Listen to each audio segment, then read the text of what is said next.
कहानी की शुरुआत में बताया जाता है कि एक एस्ट्रॉयड के पृथ्वी से टकराने के 5 साल बाद दुनिया की 75% जनसंख्या खत्म हो गई। एस्ट्रॉयड के टुकड़े अभी भी पर्यावरण में मौजूद थे, हवा दूषित हो गई और बची हुई रेडिएशन अभी तक असर दिखा रही थी। भूकंप और तूफान जैसी चीजें धरती पर आम हो गई। इंसानों के पास बंकर में रहने के अलावा कोई दूसरा रास्ता नहीं था। अब हम जॉन नाम के एक आदमी को देखते हैं जो ग्रीनलैंड के एक बंकर में अपने परिवार के साथ रहता है। वो एक इंजीनियर के तौर पर काम करता है, लेकिन साथ ही एक जासूस भी है, जिसका मतलब है कि उसे एक खास सूट पहनकर कभी कभी बंकर से बाहर जाकर दुनिया के हालात को जांचना पड़ता है। एक दिन उसे जमीन पर एक दरार खुली हुई दिखी और उसे एहसास हुआ कि ये दरारें धीरे धीरे बड़ी होती जा रही हैं। फिर जॉन बीच पर गया और वहाँ उसने कुछ लाइफ बोट्स और एक टूटी हुई शिप को देखा। सबसे पहले उसने हर लाइफ बोट को चेक किया, लेकिन उनमें से किसी में भी उसे कुछ काम का नहीं मिला। तो फिर वो शिप के अंदर घुस गया और वहाँ उसे कुछ काम की चीजें मिल गई,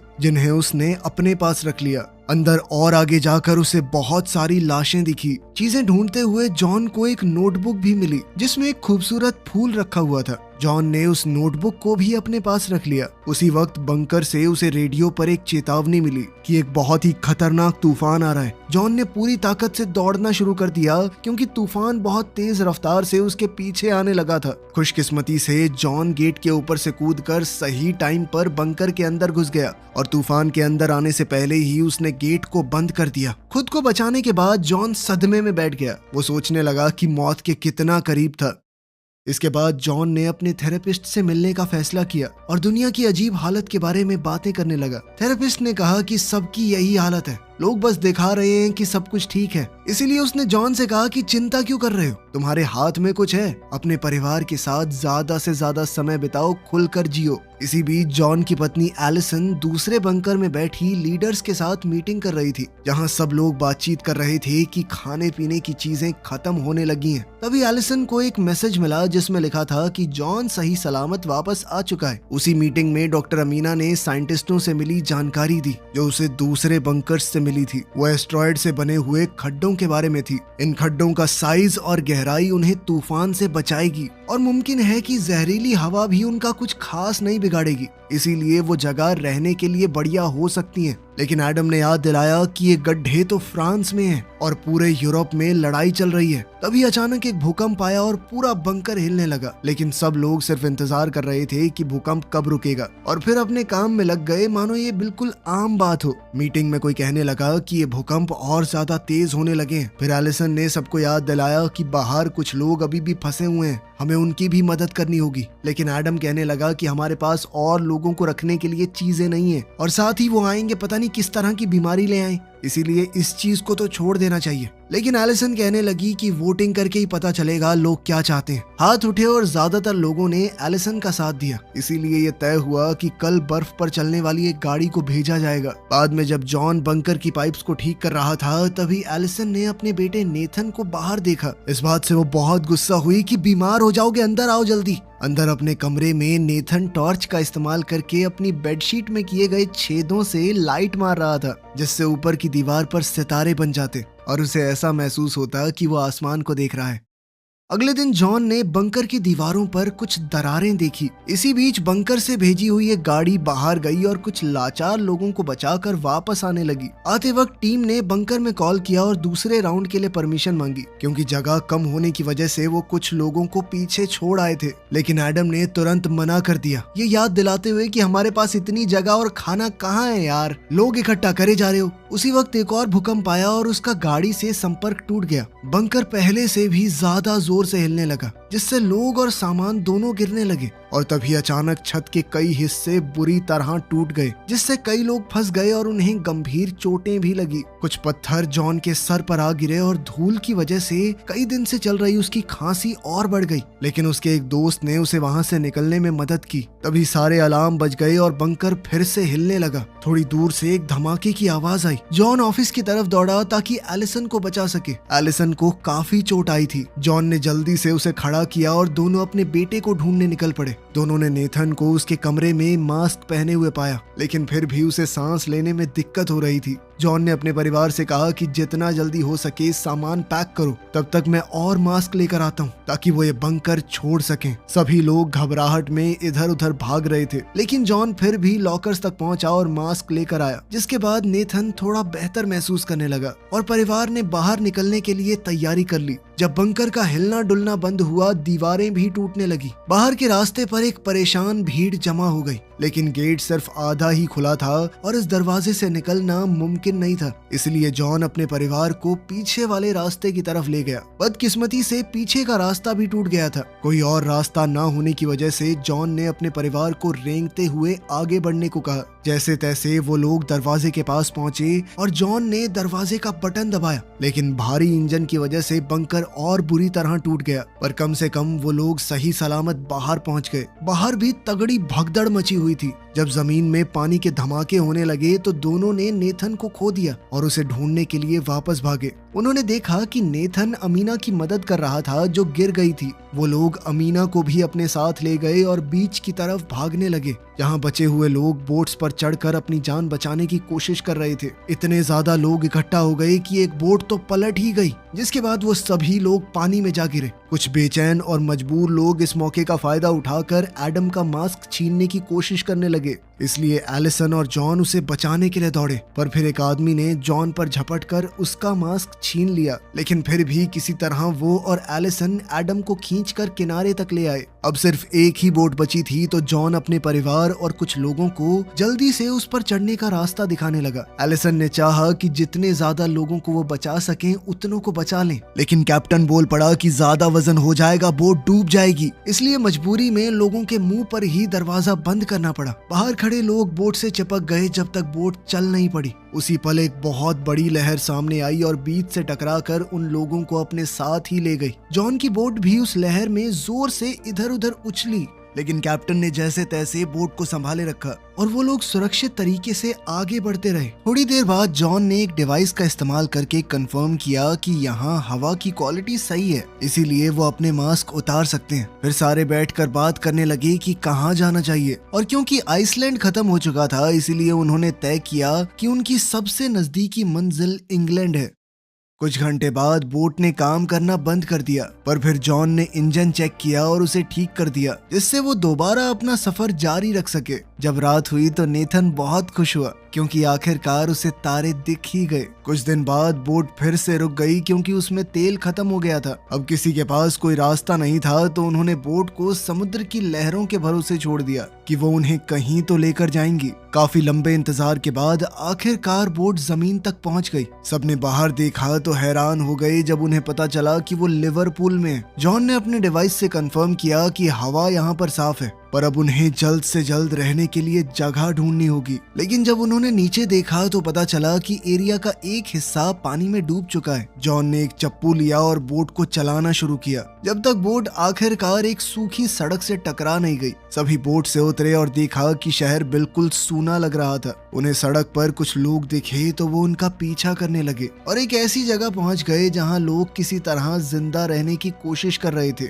जॉन ने देखा कि उनमें से कई लोग बीमार लग रहे हैं, इसीलिए वो ज्यादा दिन तक जिंदा नहीं रह पाएंगे। जॉन के ग्रुप को चीखने की आवाजें सुनाई दी। आवाजों का पीछा करते हुए उन्होंने एक भीड़ को देखा। कई लोग एक बंकर के बाहर हल्ला मचा रहे थे, जबकि कुछ फौजी उस बंकर को गार्ड कर रहे थे। एडम गेट की तरफ दौड़ा और बताने लगा कि हम ग्रीनलैंड स्टेशन के सरकारी अफसर हैं, हमें अंदर जाने दो। इस पर फौजी ने कहा कि अपनी आईडी दिखाओ, लेकिन सिर्फ एलिसन के पास आईडी थी और उसे अपने परिवार को छोड़कर अंदर नहीं जाना था। एडम फौजियों से बहस करने लगा, जबकि भीड़ और ज्यादा गुस्से में आ गई। अचानक से एक फौजी ने एडम को गोली मार दी। जब भीड़ में खड़ा एक दूसरा इंसान जबरदस्ती अंदर घुसने की कोशिश करने लगा तो उसे भी गोली मार दी गई। सोल्जर्स ने गेट बंद कर दिया और अलार्म बजना शुरू हो गया। उसी वक्त आसमान में आता हुआ एक तूफान दिखाई दिया और भीड़ घबराकर भागने लगी। अमीना और जॉन के परिवार ने एक वैन को रोका और ड्राइवर से उन्हें लंदन ले जाने को कहा, लेकिन ड्राइवर पेमेंट मांगने लगा, जिसके लिए जॉन ने उसे अपनी घड़ी दे दी।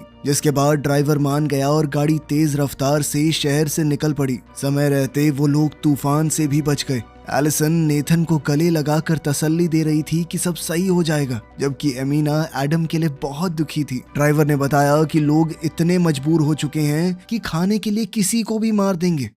कुछ घंटे बाद वैन जंगल के बीच में थोड़ी देर के लिए रुक गई। तब जॉन ने ड्राइवर से पूछा कि तुम्हें फ्रांस की हालत के बारे में कुछ पता है? पर ड्राइवर कहने लगा कि वो इलाका बहुत ज्यादा खतरनाक है और मुझे तो एस्ट्रॉयड के खड्डे वाली वो बात झूठ सी लगती है कि वहाँ पर बहुत बढ़िया जमीन है, पानी है, सब कुछ है। अचानक उन्हें अजीब सी आवाज सुनाई दी तो उन्होंने देखा कि आसमान से अभी भी एस्ट्रॉयड के कई टुकड़े गिर रहे हैं। सभी लोगों ने तुरंत जल्दी से पेड़ों को पकड़ लिया ताकि वो हवा के साथ उड़ ना जाएं। लेकिन तभी वो ड्राइवर कहने लगा कि वो वैन ही मेरा सब कुछ है। वो अपनी वैन को बचाने के लिए दौड़ पड़ा, लेकिन इसी दौरान टुकड़े जमीन पर गिरने लगे और उनमें से एक ने ड्राइवर के साथ साथ वैन को भी तबाह कर दिया। जब ये टुकड़ों की बारिश खत्म हुई तो हमारे 4 बचे लोगों ने वैन से अपने बैग और काम की जो भी चीज मिल सकी निकाल ली और अब पैदल ही आगे का सफर जारी रखा। आखिरकार वो लंदन पहुंच गए और एक बहुत बड़ी बिल्डिंग का दरवाजा खटखटाने लगे। दरवाजा खुला पर अचानक से मैकेंजी नाम की औरत ने उन पर बंदूक तान दी,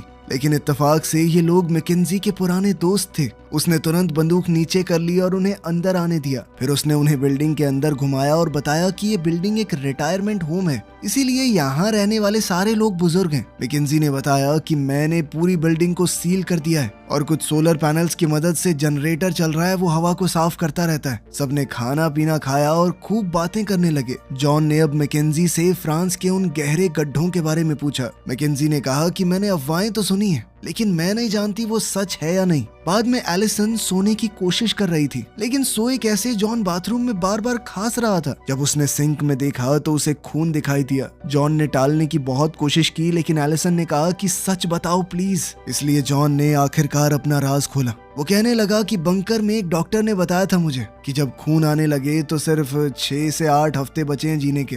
ये सुनकर एलिसन पूरी तरह टूट गई। वो कहने लगी कि हम लोग यहीं रुक जाते हैं 2 महीने, तुम अपने आखिरी दिन आराम से बिता लो। लेकिन जॉन ने कहा कि मैं यहाँ नहीं मरने वाला, मैं तुम्हें और हमारे बेटे को सही सलामत फ्रांस तक लेके जाऊंगा। वहीं तुम्हारे लिए एक नया घर ढूंढने के बाद शांति से मर पाऊंगा मैं। अगले दिन मैकेंजी ने उन्हें रिटायरमेंट होम में खड़ी एक पुरानी गाड़ी सौंप दी ताकि वो लोग सुरक्षित अपनी जगह तक पहुंच पाएं। उसने जॉन के हाथों में एक बंदूक भी थमा दी ताकि वो अपनी और अपने परिवार की सुरक्षा कर सके। मैकेंजी ने उन्हें आखिरी बार गले लगाया और फिर चारों वहां से रवाना हो गए। कुछ घंटे बाद जब वो शहर के किनारे से गुजर रहे थे तो जॉन ने देखा कि नेथन उदास लग रहा है और वो आपस में बातचीत करते हुए कोई गेम खेलने लगे। पर तभी अचानक एक गोली खिड़की को तोड़ते हुए सीधा अमीना को जा लगी, जिसकी मौके पर ही मौत हो गई। झाड़ियों में छुपे कुछ आदमी उन पर लगातार गोलियां चलाते रहे, लेकिन उन्होंने इंजन को निशाना नहीं बनाया क्योंकि उनका मकसद कार को चुराना था। जॉन ने तुरंत गाड़ी के पीछे पोजीशन ले ली और जवाब में गोलियां चलाना शुरू कर दिया। जैसे जैसे लुटेरे पास आते गए जॉन ने उन्हें एक एक करके मार गिराया। अब सिर्फ एक आदमी बचा था, लेकिन जॉन की गोलियां खत्म हो गई। मगर एलिसन के पास दूसरी बंदूक थी और उसने आखिरी आदमी को गोली मार दी, इससे पहले कि वो उन्हें कुछ नुकसान पहुंचाता। एक दूसरे को तसल्ली देने के बाद उन्होंने मिलकर एक गड्ढा खोदा और एमिना को दफना दिया। जॉन अपनी दोस्त को अलविदा कहते हुए एक प्रार्थना करने लगा, जिसे नेथन ने बड़े गौर से सुना। कुछ घंटे बाद परिवार एक बड़े से रेगिस्तानी इलाके में पहुंच गया। वो समझ गए कि ये जगह इंग्लैंड और फ्रांस के बीच में जो समुद्र हुआ करता था वो है। यहाँ से पानी हट चुका था तो कम से कम उन्हें बोट की जरूरत तो नहीं पड़ेगी। रास्ते में उन्हें कई सारे समुद्री जहाज पड़े हुए मिले। थोड़ा आगे जाकर उन्हें कुछ लोग दिखाई दिए। थोड़ा देखने पर उन्हें पता चला कि जमीन के बीच में एक बहुत बड़ी दरार है और उन्हें इस दरार के उस तरफ ही जाना है। यहाँ पहुंचना होगा रस्सियों से बने हुए खतरनाक पुल से। ये देखकर नेथन बहुत ज्यादा डर गया और कहने लगा कि मैं नहीं जा रहा उधर। तब जॉन उसे हिम्मत देते हुए सबसे पहले गया। पूरे परिवार ने धीरे धीरे बहुत संभल कर रस्सी पार करना शुरू किया। जब जॉन को अचानक से खांसी आई तो वो लगभग फिसल ही गया था, लेकिन उसने तुरंत खुद को संभाला। तभी अचानक बहुत तेज हवाएं चलने लगी और हवा ने पुल को जोर जोर से हिलाया, लेकिन अभी भी सबने खुद को किसी तरह बचाए रखा। किस्मत से हवा जल्दी ही रुक गई और परिवार आगे बढ़ता रहा और बीच में एक चट्टान तक पहुंच गया। वहां से 2 सीढ़ियां दूसरी तरफ जा रही थी। वो लोग सीढ़ियों के बीच में ही पहुंचे थे। अचानक से जोरदार भूकंप आ गया। किस्मत से तीनों में से कोई नहीं गिरा। वो तीनों आगे बढ़ने लगे ही थे कि तभी अचानक से दूसरा भूकंप आया। इस बार दोनों तरफ की चट्टानें टूटने लगी जल्द ही रस्सियों से बना हुआ वो पुल भी टूट गया। कई सारे लोग खाई में नीचे गिर के मर गए। दूसरी सीढ़ी पर मौजूद एक आदमी ये देखकर डर गया और उसने जल्दी से दूसरी तरफ पहुंचने के लिए अपने आगे लगे हुए आदमी को धक्का देकर खाई में गिरा दिया, लेकिन फिर वो सीढ़ी पूरी फिसलने लगी। इसीलिए वो आदमी छलांग मार के नेथन के ऊपर कूद गया। इसी के साथ दूसरी सीढ़ी नीचे खाई में गिर गई। परिवार ने नेथन को पकड़ के रखा जबकि वो आदमी फिसल कर अपनी मौत की तरफ चला गया। नेथन को उसके माँ बाप ने वापस ऊपर चढ़ने में मदद की और फिर किसी तरह सीढ़ी को पार कर लिया। अब उनके पास पैदल चलने के अलावा कोई चारा तो था नहीं, लेकिन चाहे वो जितना भी चलते जाएं सिर्फ एक वीरान जमीन ही नजर आती थी। तभी अचानक से उन्हें गोली चलने की आवाज सुनाई दी और उन्होंने डेनिस नाम के एक आदमी को उन पर बंदूक ताने हुए देखा, लेकिन उसने बंदूक को नीचे कर लिया जब उसे एहसास हुआ कि ये लोग लुटेरे नहीं हैं। वो उन्हें सीधा अपने घर ले गया। कुछ ही देर में जॉन और उसका परिवार फ्रांस पहुंच गया। डेनिस फिलहाल एक पुरानी फैक्ट्री में रह रहा था जिसे वो एक गाड़ी के इंजन से पावर देता। डेनिस ने उन्हें अपनी बेटी कमील और पत्नी से मिलवाया। उसकी पत्नी पर रेडिएशन का बुरा असर हुआ था। वो व्हील चेयर पर थी और कुछ बोल भी नहीं पाती थी। डिनर के दौरान डेनिस को पता चला कि जॉन का परिवार एस्ट्रॉइड से बने हुए खड्डों तक पहुंचना चाहता है। उसने उन्हें चेतावनी दी कि वो इलाका बहुत ज्यादा खतरनाक होगा। हर तरफ से लोग खड्डे पर कब्जा करने के लिए एक दूसरे को मार रहे होंगे। वहीं कमील नेथन को अपने कमरे में ले गई और उसे अपनी सारी कूल चीजें दिखाने लगी। बदले में नेथन ने भी उसे अपनी छेद की हुई वो चादर दिखाई जिसके नीचे टॉर्च मार के आसमान में तारे दिखते हैं। अगली सुबह डेनिस ने जॉन को एक मैप दिया और उस पर सबसे कम खतरनाक रास्ते को दिखाने लगा। उसने आर्मी में अपने एक पुराने दोस्त का नाम भी बताया जो अब एक बड़ी पोस्ट पे है। साथ ही उसने जॉन को अपनी एक पुरानी फोटो भी दी अपने दोस्त के साथ ताकि वो ये साबित कर सकें कि वो डेनिस को जानते हैं। हो सकता है उन्हें मदद मिल जाए। अचानक डेनिस ने रोते हुए जॉन से एक गुजारिश की, क्या तुम लोग कमील को भी अपने साथ ले जा सकते हो? वो खुद अपनी बेटी को उस खड्डे तक ले जाना चाहता है, लेकिन उसे यहीं रहकर अपनी पत्नी का ख्याल रखना होगा। जॉन थोड़ा हिचकिचाया लेकिन एलिसन तुरंत मान गई। इसके बाद कमील अपने माँ बाप को अलविदा कहते हुए जॉन के परिवार के साथ डेनिस की वैन में बैठकर निकल पड़ी। कुछ घंटे गाड़ी चलाने के बाद एलिसन ने नोटिस किया कि बच्चों का मूड खराब है, इसीलिए उन्होंने ब्रेक लेकर रुकने का फैसला किया। फिर जॉन ने बच्चों को एक गेम खिलाई जिससे मूड थोड़ा बेहतर हुआ। तभी अचानक उन्हें सड़क पर कुछ गाड़ियां दिखाई दी और कई फौजियों ने उन्हें घेर लिया। कमील ने अपने पिता के जनरल दोस्त का नाम लिया और फौजियों को मना लिया कि वो उन्हें एरिया क्रॉस करने में मदद करें। रात तक वो लोग एक लड़ाई के मैदान में पहुंच गए जहां आर्मी कुछ लोगों से लड़ रही थी। एक फौजी उन्हें पीछे से ले गया ताकि वो बिना किसी की नजर में आए जंगल से गुजर सके। जब उनके पास एक धमाका हुआ तो उन्हें रुकना पड़ा, लेकिन जल्द ही उन्होंने दोबारा चलना शुरू किया और फिर कुछ तारों को पार करके और ज्यादा खतरनाक एरिया में पहुंच गए। अब उन्हें गोलियों और धमाकों से बचने के लिए जितनी तेज हो सके उतनी तेज दौड़ना पड़ा। हर तरफ लोग मर रहे थे और तभी परिवार ने एक आदमी को आग की लपेट में देखा। फिर उनके साथ वाले फौजी ने बंकर में कॉल करके बताया कि मेरे साथ सिविलियन है, और कुछ दूसरे फौजियों ने उन्हें आगे बढ़ते रहने को कहा।